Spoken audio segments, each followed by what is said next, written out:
महत्वाची बातमी आहे ती म्हणजे एटीएसनं उधळलेल्या सर्वात मोठ्या कटाची। कारण आताच्या हायटेक जमान्यामध्ये दहशतवादी सुद्धा वेगळे प्लॅन आखतायत आणि असाच एक प्लॅन या दहशतवाद्यांनी आखला होता।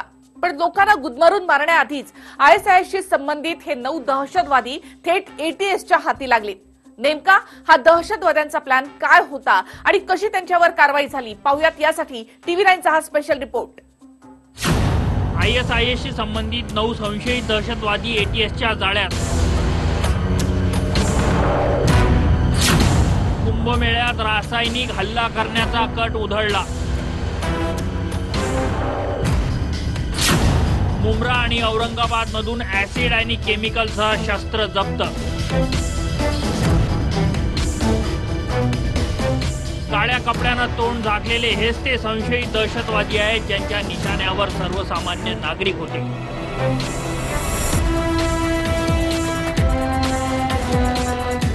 धक्कादायक बाब म्हणजे हे 9 जण आयएसआयएस या दहशतवादी संघटनेच्या मॉड्यूलवर काम करत होते आणि प्लॅन होता केमिकल अटॅकचा।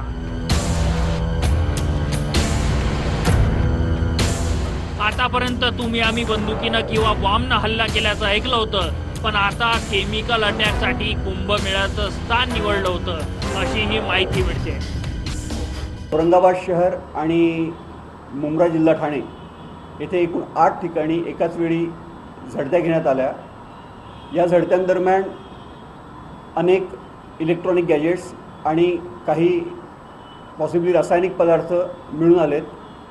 त्या अनुषंगाने एकूण 8 युवक व एक विधी संघर्षग्रस्त बालकाकडे चौकशी करण्यात आली आहे आणि चौकशी नंतर या 9 लोकांना गुन्ह्यात अटक करण्यात आली आहे। मुंब्र्यातून 4 तर औरंगाबाद मधून 5 संशयित दहशतवाद्यांना अटक करण्यात आली आहे।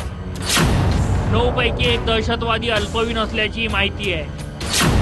मुंब्र्यातून मोहम्मद शेख, मोहसिन खान, फहाद शाह आणि तकी नावाच्या तरुणाला अटक झाली आहे। तर औरंगाबादहून मोहम्मद मोहसिन, सिराज खान, सिराजुल्ला खान, सरफराज आणि मोहम्मद तकी उल्लाला बेड्या ठोकल्या। मुंब्रा कौसा येथून आम्ही सागर अपार्टमेंटला पोहोचलो आहे। सागर अपार्टमेंटमध्ये हाच फ्लॅट आहे जिथे मजहर नावाचा मुलगा तरुण इकडे राहत होता आणि त्यांचे जे नातेवाईक आहे किंवा त्यांचे जे कुटुंबाचे लोक आहे ते मीडियाशी बोलायला नकार दिले आहे। त्यांना दबाव आहे आणि ते मीडियाशी बोलत नाही। पण हाच घर आहे, फ्लॅटमध्ये TV9ची टीम पोहोचली आहे, आपल्याला दाखवत आहे। त्यांच्या जे कुटुंब आहे त्यांचा आरोप आहे की 6 मोबाईल आणि लॅपटॉप ते एटीएसची टीम घेऊन गेलेली आहे। एटीएसला माहिती मिळाल्यानंतर महाराष्ट्रात 5 ठिकाणी छापेमारी करण्यात आली आणि त्यात मोठं यश एटीएसला मिळालं। बताए तो कुछ भी नहीं, वो लोग खाली बस मतलब घर का पूरा एक चीज़ मतलब निकाले, डॉक्यूमेंट ये वो सब पूरा बुक्स वो सब कुछ भी नहीं छोड़ा, सब चेक किए। और क्या ले गए साथ? सब लेके गए, घर का एक भी फ़ोन नहीं रखे वो लोग ने, लैपटॉप ये सब एक भी चीज़ नहीं रखी, मतलब किससे हम लोग कांटेक्ट ही नहीं कर सकते।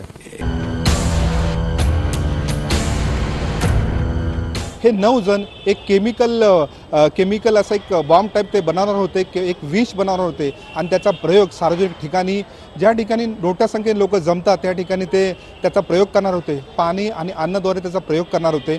प्रामुख्याने जो कुंभमेळा भरला आहे त्या ठिकाणी त्याचा वापर करणार होते का याचा देखील तपास सुरू झालेला आहे। औरंगाबादच्या कोर्टात संशयित दहशतवाद्यांना हजर करण्यात आलंय। त्यानंतर कोर्टानं 5 फेब्रुवारीपर्यंत कोठडी सुनावली आहे। त्यामुळे नेमका काय प्लॅन होता आणि यामागे कोणाचा ब्रेन आहे हे सारं काही तपासात समोर येईल। मुंब्र्याहून सुधाकर काश्यप आणि अखिलेश तिवारीसह अमित फुटाणे, TV9 मराठी, औरंगाबाद। खरं तर केमिकल हल्ल्याची सवय सिरियाला नवी नाहीये आणि सिरियामध्येच आयएसआयएस दहशतवादी संघटना कार्यरत आहेत। सिरियामध्ये केमिकल हल्ले कधी झाले त्यावर देखील आपण एक नजर टाकूया। 21 ऑगस्ट 2013ला सिरियामध्ये लष्कराकडून रासायनिक बॉम्ब हल्ला करण्यात आला। त्यामध्ये 650 बंडखोर ठार झाले। 9 एप्रिल 2018ला सिरियामध्ये गृहयुद्धामध्ये केमिकल हल्ल्यात 70 जणांचा मृत्यू झाला। 25 नोव्हेंबर 2018ला सिरियातल्या अलेप्पो शहरामध्ये दहशतवाद्यांचा केमिकल हल्ला झाला आणि 9 जण यामध्ये मृत्युमुखी पडले।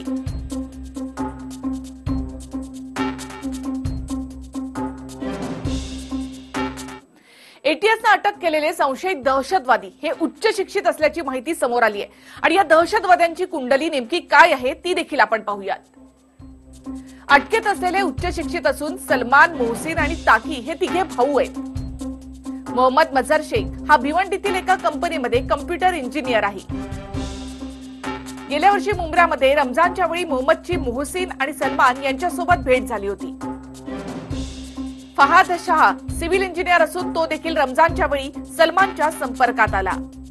अल्पवयीन संशयिताचं इलेक्ट्रॉनिक्स आणि सायबर सायन्स मधून डिप्लोमा झालेला आहे.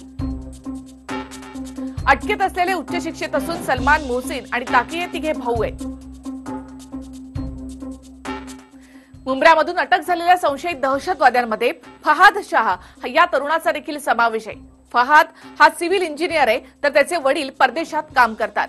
फहादच्या आईचं नेमकं काय या सगळ्या संदर्भात म्हणणं आहे ते देखील आपण पाहूया.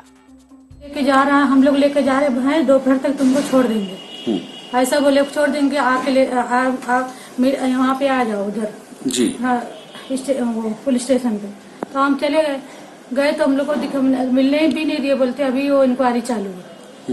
आके पूरा इनको सब करे, देखे जाके सब कुछ किए, घर पूरा उथल पथल कर दिए, कुछ भी मिला नहीं उनको. तो ये बोल रहे हैं कि किसी संगठन से मिला हुआ था, नहीं ऐसा करना ये सब बिल्कुल गलत, हमको कुछ भी नहीं मालूम है.